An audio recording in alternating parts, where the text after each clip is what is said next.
سوچ کے بتائیے کیا کیفیت آپ پہ آئے گی. سمجھ میں آیا؟ آپ کہیں گے آئی ڈونٹ کیئر، یا آپ کے دل میں کوئی خیال پیدا ہوگا، کچھ طبیعت ادھر کو لپکے گی، کچھ میلان طبیعت کا ادھر ہوگا کہ جہاں آپ کی کتاب پڑھی جا رہی ہے. یہ ایک طبیعی چیز. اگر دنیا میں ہم یہ دیکھتے ہیں کیسے ہو سکتا ہے کہ قرآن پڑھا جائے اور اللہ سبحانہ و تعالی متوجہ نہ ہو؟ تو قرآن پڑھ رہے ہیں اور اللہ متوجہ، اور ہماری حالت یہ ہے کہ ہم جو ہیں وہ ایسی غفلت کے ساتھ قرآن پاک کو پڑھ رہے ہیں کہ کوئی ادب اور کوئی احترام جو ہے وہ ہمارے جسم کے کسی حصے سے ظاہر ہی نہ ہو. اسی واسطے فقہاء نے لکھا ہے مکروہ ہے ٹیک لگا کر بیٹھ کر قرآن شریف پڑھنا، ایسے انداز میں بیٹھ کر پڑھنا کہ جس سے معلوم ہوتا ہے کہ ادب اس کے دل میں نہیں تو جسم پر کہاں سے آئے گا. تو باوضو پڑھنا، قبلہ روح ہو کر پڑھنا، اور دل کے اندر ادب اور احترام اس کلام کا وہ پورے طور پر اس کا تصور کر کے، اور جب قرآن پاک کو پڑھنا. اور ہم لوگ تو جس ملک کے رہنے والے ہیں وہ تو ملک ہے ہی ویلیوز کا اور قدروں کا. سمجھ میں آیا؟ وہ ہے ہی وہ مشرقی قدریں جو ہیں وہ ویسے ہی نہیں بلکہ اس پر چھاپ پڑی ہے اسلام کی. وہ اسلام جو اللہ کا پسندیدہ مذہب ہے اس کی چھاپ پڑی ہے. اس بات سے ہمارے یہاں تو یہ ہے کہ بے ادب بے نصیب با ادب با نصیب، یہ ہمارے یہاں کی قدر یہی ہے. تو بے ادبی جو ہے وہ کسی چیز کی بھی برداشت نہیں، تو کلام اللہ کی بے ادبی کو کیسے برداشت کریں گے؟ کلام اللہ کی بے ادبی اللہ میاں کی بے ادبی ہو جاتی ہے. سمجھ میں آیا؟ اب دیکھ لیجیے آپ، یہودیوں نے آ کر کے نبی کریم صلی اللہ علیہ وسلم سے پوچھا یہ جو آپ کہتے ہیں کہ آپ پر وہی اتری کون لے کے آیا ہے، کون لاتا ہے؟ یہ آئے گی آیت سورہ بقرہ میں، اس میں یہ پہلے ہی سپارے ہیں. آپ نے فرمایا جبریل. تو کہنے لگے خرمست ہے نا یہ، تو ہمیشہ کی طرف نے سرکشی اس بات سے کہنے لگے او ہو جبریل نہ ہے، تب تو ہم اس کو ماننے والے نہیں، اس لیے کہ جبریل سے ہماری دشمنی پرانی. کہہ کے چلے گئے. بہت اچھی بات آپ نے فرمائی. آج بھی بعض لوگوں کو دیکھا ہوگا بڑے بڑے بزرگوں کی شان میں گستاخیاں کرنے کو بھی یہ اپنی کوئی بہت بڑی بات سمجھتے ہیں، ہم نے بہت بڑا کام کر لیا صاحب. تو انہوں نے بھی کہا کہ اگر برا کہا جائے تو جبریل کو کیوں نہ کہا جائے، لہذا انہوں نے کہا کہ جبریل سے تمہاری دشمنی. یہ بات ایسی تھی کہ اللہ سبحانہ و تعالی نے اس کے لیے قرآن پاک کی آیت اتاری. قل من كان عدوا لجبريل فإنه نزله على قلبك بإذن الله مصدقا لما بين يديه وهدى وبشرى للمؤمنين. فرمایا آپ کہہ دیجئے کہ جو جبریل کا دشمن ہے تو وہ جبریل تو لے کے آیا ہے اللہ کے حکم سے، وہ اتارتا ہی اللہ کے حکم سے آپ کے دل پر ہے پیغمبر. اور پھر شان یہ ہے کہ یہ تصدیق کرتا ہے پچھلی تمام کتابوں کی جس کو تم اپنے بغل میں دبائے پھر رہے ہو، اور ہدایت بھی ہے اور خوشخبری بھی ہے ایمان والوں کے واسطے. معلوم ہوا کہ جبریل اپنی ذات سے تو کچھ نہیں ہے، وہ تو ایک نمائندہ ہے، ریپریزنٹیٹیو ہیں. اللہ نے جب ان کو فرما دیا لے جاؤ وہ لے آتے ہیں، اس میں ان کا نہ کوئی قصور ہے نہ کوئی ان کی اچھائی ہے. نبی کریم صلی اللہ علیہ وسلم نے ایک موقع پر جبریل سے فرمایا، اور یہ اس وقت کی بات ہے جب چسکا لگ گیا تھا وحی کا، شروع میں تو بھاری ہو رہی تھی. انا سنلقی علیک قولا ثقیلا، خود اللہ میاں نے فرمایا تھا شروع کے اترنے والی سورتوں میں سورہ مزمل میں ہم بھاری قول اتار رہے ہیں، اور واقعی بھاری معلوم ہوتا تھا. اسی واسطے گیپ دے دے کر کے قرآن کو اتارا جا رہا تھا. ما انزلنا علیک القرآن لتشقى، ہم نے قرآن اس لیے نہیں اتارا کہ آپ کو مشقت میں ڈال دیں. تو اس سہولت کی وجہ سے تھوڑے دن گیپ دے کر قرآن اتارا جاتا تھا. لیکن جب چسکا لگ گیا تو اب یہ ہوا کہ آتے کیوں نہیں. تو ایک روز جبریل سے کہا تم دیر میں کیوں آتے ہو، ہمیں تو انتظار رہتا ہے، اس بات سے جلدی آیا کرو نا. تو اللہ میاں نے اس کو بھی وہاں جواب دیا اور کہا کہ یہ اپنے سے نہیں آتے، یہ تو ہمارے بھیجے سے آتے. جب ہم حکم دیں گے تو یہ جائیں گے، ہم حکم نہیں دیں گے تو یہ نہیں جائیں گے. تو جبریل نے، میرے روایت میں آتا ہے کہ جبریل نے بھی یہ جواب دیا تھا، یا رسول اللہ ہمارا اختیار اپنا نہیں ہے، ہم خود سے نہیں آ سکتے، ہم کو حکم ہوتا ہے ہم جب آتے ہیں. اس واسطے جبریل کو دشمن بنانا اس لیے کہ یہ قرآن لے کر آ رہے ہیں، یا یہ قرآن اس واسطے نہیں مانتے کہ جبریل ہمارے دشمن ہیں، تو یہ تو اللہ کی طرف سے لے کر آتے ہیں. قرآن کو چھوڑو گے کیسے؟ پھر فرمایا من کان عدوا للہ وملائکتہ ورسلہ وجبریل ومیکال فإن اللہ عدو للکافرین. بات بعض دفعہ دیکھنے میں چھوٹی سی ہوتی ہے مگر نتائج کے اعتبار سے بہت بڑی ہوتی ہے. وہ تو کہہ کے چلے گئے کہ ہم جبریل سے تمہاری دشمنی ہے، مگر اللہ میاں نے جو نوٹس دیا تو اتنا زبردست کہ بات معلوم ہوتا ہے کہ بہت سنگین بن گئی. اور میں کہ جو اللہ کا دشمن ہے، من کان عدوا للہ، وہ کون کہہ رہا تھا اللہ کا دشمن؟ انہوں نے جبریل سے دشمنی کہی تھی، مگر اللہ میاں نے بات کو یہاں سے شروع کیا. جو اللہ کا دشمن ہے اور جو جبریل کا دشمن ہے اور جو میکائیل کا دشمن ہے، اور فرمایا فإن اللہ عدو للکافرین، اللہ میاں بھی کافروں کا دشمن ہے. چلو کہاں سے بچ کے جاؤ گے؟ تو ایک جبریل سے دشمنی کا لفظ منہ سے نکالنا اتنا خطرناک ہو گیا. بات اس لیے کہ جبریل سے دشمنی کا مطلب اگر اس حیثیت سے جبریل کہ وہ وحی لانے والے ہیں، اس بات سے اگر ان سے دشمنی ہے تو پھر اللہ سے دشمنی ہو جاتی ہے. تو قرآن کی بے ادبی صاحب قرآن اور صاحب کلام کی بے ادبی میں شمار ہوگا. اس لیے نہایت اہم بات ہے کہ قرآن کے ساتھ ادب ہونا چاہیے. ہماری حالت کیا ہے؟ ہماری حالت یہ ہے کہ ہم یہ سمجھتے ہیں کہ یہ عربی بولنے والے جتنے لوگ ہیں یہ سب کے سب عالم بھی ہوتے ہیں پیدائشی، اور مفسر بھی ہوتے ہیں اور محدث بھی ہوتے ہیں، لہذا ان کی ساری غلطی بھی ہمارے نزدیک جو ہے وہ بالکل صحیح معلوم ہوتی. بھائی جہالت اور علم جو ہے وہ ماں کے پیٹ سے کسی کو علم ملنے والی نہیں ہے، کبھی نہیں ملا، چاہے وہ عرب میں ہو کہ عجم میں ہو. علم سیکھنے سے آتا ہے اور بزرگوں کی نظر سے آتا ہے. سمجھ میں آیا؟ کیا ہے؟ نہ کتابوں سے نہ مدرسوں سے، کیا ہے؟ نہ کتابوں سے نہ مدرسوں سے ہوتا ہے پیدا، دین پیدا ہو کیا ہے جی حضرت وہ ذرا سا آپ ہی مدد کیا کریں شعر پڑھنے میں. دین ہوتا ہے بزرگوں کی نظر سے پیدا، ہے نا؟ یہی ہے نا. نہ کتابوں سے نہ مدرسوں سے ہوتا ہے پیدا، دین ہوتا ہے بزرگوں کی نظر سے پیدا. تو بزرگوں کی جن کو صحبت نہ ملی ہو ان کے اس علم پر اعتبار کیسے کر لیا جائے؟ ان کے چلیے علم پر اعتبار بھی کر لیں، عمل پر کہاں سے اعتبار کریں گے؟ آج ہم یہاں دیکھتے ہیں انہیں مسجدوں کے اندر ان کو کہ جن کو امام بننا چاہیے اسلامی تعلیمات کا، اس لیے کہ وہ سرزمین کے رہنے والے ہیں کہ جہاں قرآن اسلام سب سے پہلے وجود میں آیا. قرآن کو اس طرح نعوذ باللہ میں تو اس کو نہیں اس طرح ہولڈ کرتے ہوئے چلیں، سمجھ میں آیا؟ لٹکاتے ہوئے 2 انگلی کے اندر، سمجھ میں دیکھنے والے کو نہیں محسوس ہوتا کہ یہ ادب اس کے دماغ کے اندر، اس کے دل کے اندر ہے. قرآن پاک کو لینا بھی چاہیے ادب کے ساتھ، پڑھنا چاہیے ادب کے ساتھ. تو ہماری حالت یہ ہو گئی ہے کہ ہم دوسروں کو دیکھا دیکھ کے ہم بھی وہی کام کرنے لگتے ہیں. کبھی ہندوستان میں پاکستان میں ہمت نہیں ہوتی تھی وہ کام کرنے کی، سمجھا؟ یہاں ہم آئے تو ہم نے سوچا او ہم بالکل ہی جاہل ہی تھے، ہم جاہلوں والے کام کر رہے تھے جو ادب کر رہے تھے. بے ادبی بھی بڑے کمال کی بات، تو یہاں بے ادبی کو ہم نے کمال سمجھ لیا. میں عرض کرتا ہوں قرآن پاک کو نہ پڑھنا ہو سکتا ہے اللہ کیا معاف ہو جائے، بے ادبی معاف نہیں ہوگی. اس لیے ادب کا پورا لحاظ ہونا چاہیے قرآن پاک کے. تو ایک ادب تو یہ ہے کہ پاک ہوں اور دل میں وہ ادب عظمت اور احترام ہونا چاہیے.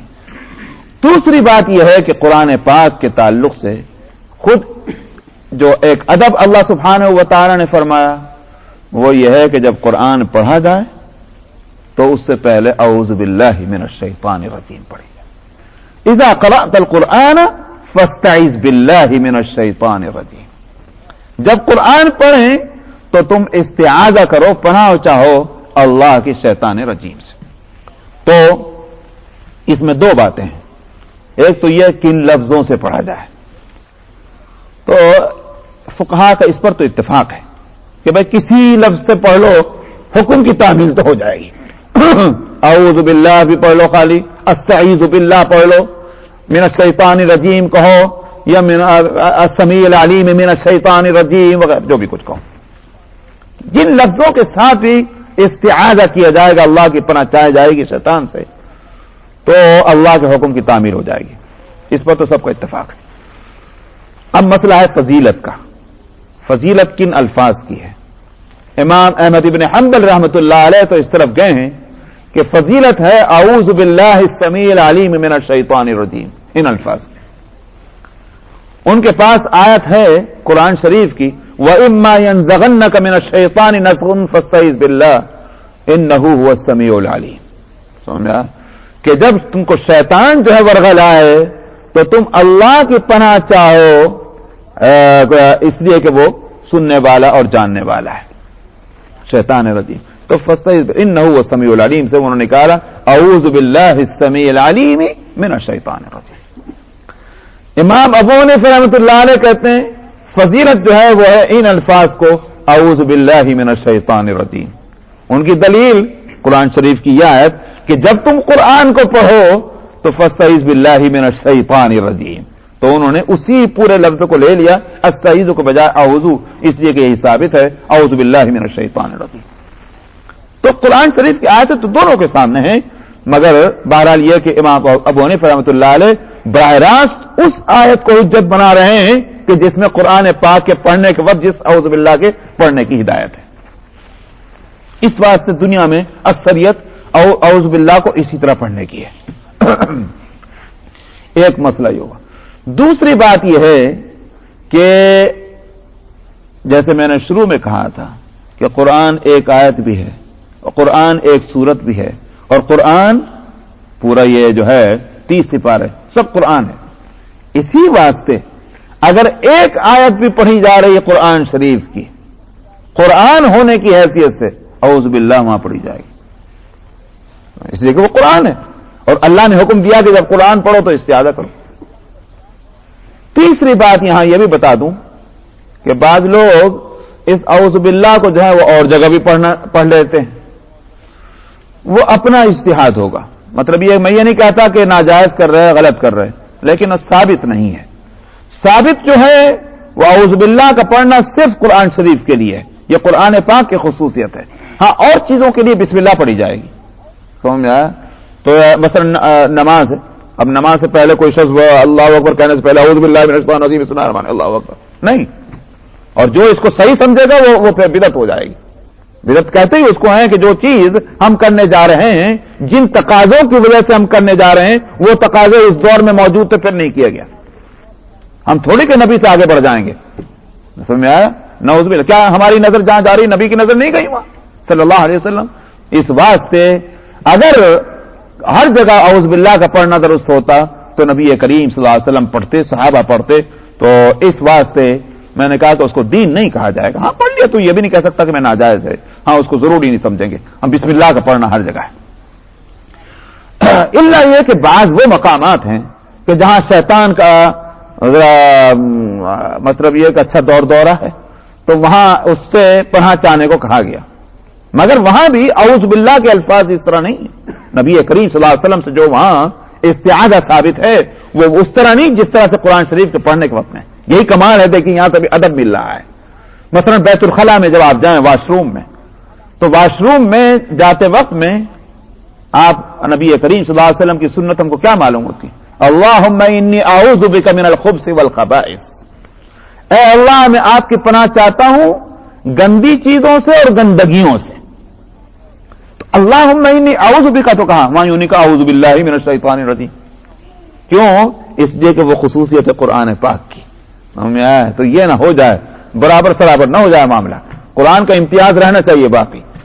تو اس لیے میں عرض کر رہا ہوں کہ شیطان سے پناہ چاہنے کی گویا سنتیں ہیں ہمارے سامنے دوسرے ایسے مقامات پر کہ جہاں شیطان کا عمل دخل ہے، مگر یہ کہ اعوذ باللہ کے ساتھ نہیں۔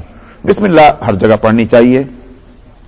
تو ایک تو یہ ہوا کہ اعوذ باللہ پڑھنا ہے، ہر آیت کے پڑھنے کے وقت میں پڑھنا ہے، اور غیر قرآن کے ساتھ اعوذ باللہ نہیں۔ تیسری بات یہ ہے کہ تلاوت جب شروع کریں گے، اب دو صورتیں، یہ تو آپ کر رہے ہیں کسی سورت سے اور یہ آپ کر رہے ہیں درمیان سورت سے۔ اگر تلاوت شروع ہو رہی ہے اعوذ باللہ تو ہر سورت میں پڑھنی، کوئی اس میں وہ نہیں کہ سورت سے پڑھنے میں پڑھیں گے اور بغیر سورت کے جو ہے درمیان سورت ہے۔ اس لیے میں نے کہا کہ جب قرآن ہر آیت کا نام، ہر آیت کو قرآن کہیں گے تو جہاں سے بھی پڑھیں گے۔ یہاں تک کہ اگر کوئی شخص تلاوت قرآن کر رہا تھا اور درمیان میں چاہے 30 سیکنڈ ہی کے لیے کیوں نہ ہو، 30 سیکنڈ کے لیے کوئی دوسرا کام ایسا جو غیر قرآن ہے وہ کرنے بیٹھ گیا، یہاں تک کہ کسی کا السلام علیکم کا جواب ہی دے دیا، وعلیکم السلام، یا اور کچھ نہیں تو کسی کوئی بات کہہ رہا تو اس نے کان لگا کے سن ہی دیا، تو غیر قرآن میں مشغولیت تلاوت کے دوران اگر جتنے مختصر سے مختصر وقت کے لیے ہو گئی اور وہ کنٹینیویشن باقی نہیں رہا، ایک تو سانس لینا، تو جب آیت ختم ہوگی تو سانس تو لے گا، بغیر ایک ہی سانس میں پورا قرآن تو نہیں پڑھا جا سکتا، تو وہ تو ایک طبعی چیز ہے، لیکن یہ کہ بے ضرور قرآن کی تلاوت کی ضرورت کے بغیر جو رکنا ہے وہ رکنے کے بعد پھر جب قرآن شریف پڑھا جائے گا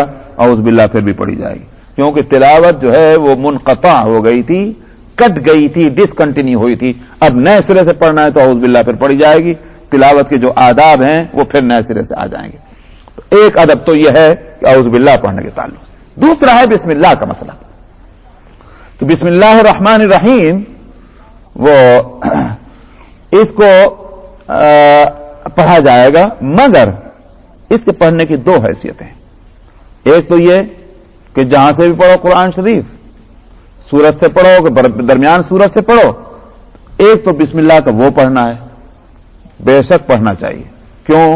اس واسطے کہ میں نے حدیث سنائی تھی، کل امر ذی بال لم یبدا فیہ بسم اللہ فوقتا، کوئی بھی اہم کام جب کیا جائے اور بغیر بسم اللہ کے وہ نامکمل ہے، قرآن سے پڑھ کر اور اہم کام کون سا ہوگا، اس لیے قرآن پاک کہیں سے بھی شروع کیا جائے تو ایک تو اس لحاظ سے بسم اللہ کا پڑھنا ہے کہ برکت کے، دوسرا ہے قرآن سورہ بسم اللہ کا پڑھنے کا ضروری ہونا، کہ بسم اللہ پڑھنا ضروری ہے، وہ سورتوں کے شروع میں ہے، درمیان سورتوں سے جب تلاوت کی جائے تب ضروری نہیں ہے، یعنی ضروری بھی اتنا کہ بعض ائمہ تو اس کو آیت مانتے ہیں ہر سورت کی، ہر سورت کی ایک آیت بسم اللہ ہے، اس لیے قرآن شریف کے اندر 114 سورتوں کی پہلی آیت جو ہے ہر ایک سورت کی وہ بسم اللہ الرحمن الرحیم،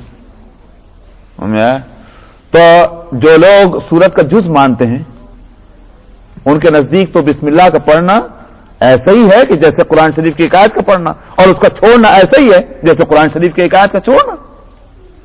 بعض دوسرے حضرات اس طرف کہیں کہ نہیں، بسم اللہ جو وہ ہر سورت کا جز نہیں ہے، بلکہ بسم اللہ جو ہے وہ آئی ہے اس بات کو بتلانے کے لیے کہ یہاں سے سورت شروع ہو رہی ہے، اس بات کو بتلانے کے لیے، اسی واسطے جبریل علیہ السلام جب سورت نہیں لاتے تو بسم اللہ پڑھا کرتے تھے، اور نبی کریم صلی اللہ علیہ وسلم جیسے سنتے ویسے پڑھ کر سنا دیا کرتے تھے، تو یہ تو اس بات کی اطلاع کے لیے ہے کہ یہ یہاں سے سورت شروع ہو رہی، یہ ان کا کہنا ہے، تو وہ سورت کا جز نہیں مانتے۔ اسی واسطے یہاں سورہ فاتحہ میں اختلاف ہے، سورہ فاتحہ میں اختلاف اس بات میں ہے کہ اس کے اندر آیتیں کتنی ہیں، کیونکہ حدیث میں اس کو 7 مثانی کہا گیا، وہ 7 آیتیں کہ جن کو بار بار پڑھا جاتا ہے، یہ اس کا ترجمہ ہے، تو سورہ فاتحہ کو 7 مثانی کہا گیا، تو 7 تو ہیں مگر 7 ہیں کس طرح،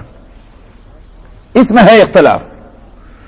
آپ اگر یہاں اس پہ قرآن شریف پہ نظر کریں تو آپ دیکھیں اسی قرآن میں پہلی آیت، پہلا نمبر آیت کا جو پڑھا ہوا بسم اللہ پہ پڑھا ہوا ہے، یہ دیکھ لیجیے آپ، پہلا نمبر جو پڑھا ہوا آیت کا بسم اللہ پہ پڑھا، اور دوسرا الحمدللہ پہ، اور تیسرا الرحمن الرحیم پہ، اور چوتھا مالک یوم الدین پہ، اور 5واں ایاک نعبد، اور 6واں اہدنا الصراط المستقیم، اور 7واں صراط الذین انعمت علیہم غیر المغضوب علیہم ولا الضالین۔ تو یہ کاؤنٹنگ تو ان کی ہے کہ جنہوں نے بسم اللہ کو سورت کا جز بنایا، انہوں نے وہاں سے شروع کر کے اور اس طرح 7 آیتیں کر دی۔ جو لوگ بسم اللہ کا سورت کا جز نہیں مانتے وہ کیا کہتے ہیں، وہ صراط الذین انعمت علیہم کو ایک آیت اور غیر المغضوب علیہم ولا الضالین کو دوسری آیت، تو 7 کا عدد تو پورا کرنا ہے، اس لیے کہ حدیث میں 7 کا آیت کہا گیا، مگر 7 کس طرح پوری کی جائیں اس میں نے کہا کہ یہ سورت ہے، اس سے کم یہ بات ضرور سمجھ میں آئی کہ بسم اللہ کا سورتوں کے شروع میں پڑھنا وہ نہایت اہم ہے، کہ اس لیے کہ اختلاف جب ہے کہ جزو سورت ہے کہ نہیں ہے، اس اختلاف سے اتنا ضرور معلوم ہوا کہ قرآن شریف کو ہر صورت کے بسم اللہ کو ہر صورت کے شروع میں پڑھنا چاہیے. اب انشاءاللہ اس کے بعد میں آئندہ ہفتے سورہ فاتحہ کے تعلق سے کچھ کہوں گا، پھر جو بھی ہوگا اس کو شروع کر دیں گے اللہ چاہے تو.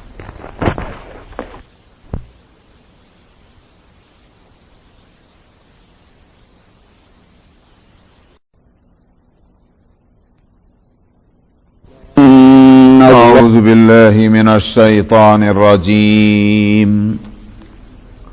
بسم الله الرحمن الرحيم. الحمد لله رب العالمين الرحمن الرحيم مالك يوم الدين إياك نعبد وإياك نستعين اهدنا الصراط المستقيم صراط الذين أنعمت عليهم غير المغضوب عليهم ولا الضالين آمين. گزشتہ ہفتے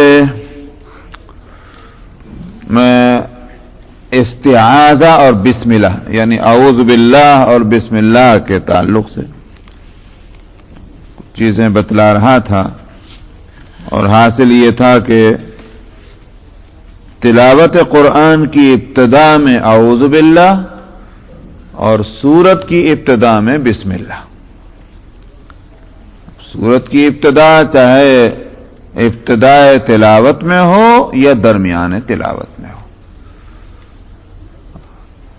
البتہ سورہ برات جو 10ویں سپارے میں ہے، سورہ توبہ بھی اس کا نام ہے،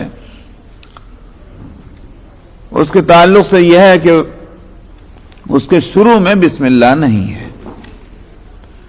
اس کے جو معنی عوام میں لیے گئے ہیں کہ وہاں جیسے بسم اللہ پڑھنا کوئی گناہ کی بات ہے، ایسا کوئی بات نہیں ہے. جیسے بسم اللہ پڑھنا جو ہوگا تو وہ غلط ہو جائے گا. بات اصل یہ ہے کہ اس سورت کے سے پہلے جس طرح اور سورتوں کے شروع میں بسم اللہ پڑھی جاتی تھی، اس طرح اس سورت کے شروع میں بسم اللہ کا پڑھنا ثابت نہیں. اس لیے یہ اختلاف ہے کہ آیا سورہ توبہ مستقل ایک سورت ہے یا سورہ انفال ہی کا کنٹینیویشن ہے جو اس سے پہلے کی سورت ہے. اس واسطے اس کے شروع میں بسم اللہ نہیں ہے، جس کے معنی یہ ہے کہ جب وہ سورہ برات کو ہم شروع کر رہے ہیں درمیان تلاوت میں، تب تو بسم اللہ نہیں پڑھی جائے گی. لیکن اگر تلاوت وہیں سے شروع کر رہے ہیں مثلا، تو جس طرح سے اور کسی رکوع سے کسی آیت سے پڑھنے میں بسم اللہ کا پڑھنا بہت اچھا ہے، ایسی وہاں سے بھی پڑھنا اچھا ہے. لیکن اگر وہ درمیان تلاوت میں آ جائے تو پھر بسم اللہ نہ پڑھی جائے، کیونکہ وہ سورت کا ہونا اس کا متعین طور پر ثابت نہیں، اگرچہ زیادہ خیال یہی ہے کہ وہ مستقل سورت ہے، اسی لیے اس سورت کا نام سورہ توبہ بھی ہے، سورہ برات بھی ہے. اس لحاظ سے کہا جا سکتا ہے کہ قرآن حکیم میں 114 صورتیں ہیں، مگر بسم اللہ جو ہے وہ 113 صورتوں کے شروع میں ہے. یہ ایک بات سمجھی جائے گی. ویسے تو درمیان صورت میں سورہ نمل کے اندر بسم اللہ ہے، وہ درمیان صورت میں آئی ہے، جو جہاں ملکہ سبا کا قصہ اور سلیمان علیہ السلام کا. فلما کیا ہے انہو من سلیمان و انہو بسم اللہ الرحمن الرحیم، تو اس نے وہاں کے ملکہ نے لوگوں کو اطلاع دی کہ میرے پاس ایک خط آیا ہے بڑا عجیب، انہو اوقی الی من کتاب کریم، بڑا عزت والا بڑا عظیم الشان ایک خط میرے پاس آیا ہے. اور اس کا عظیم الشان ہونا جو ہے اس کے مضمون کے لحاظ سے بھی اور آنے کے طریقے کے لحاظ سے بھی. آنے کا طریقہ تو یہ ہے کہ کوئی آدمی لے کر نہیں آیا، ایک پرندہ جو ہے وہ لایا اور لا کر کے باقاعدہ اس نے وہ خط ڈالا. اور پھر عجیب بات یہ بھی دیکھیے آپ، پرندوں سے پیغام رسانی کا کام جو ہے وہ پہلے لیا جاتا رہا ہے، مگر اس کے لیے ایک ہی پرندہ اس کام کے لیے استعمال ہوا، وہ ہے کبوتر. کبوتروں سے پیغام رسانی کا. ابھی بھی میسور میں جو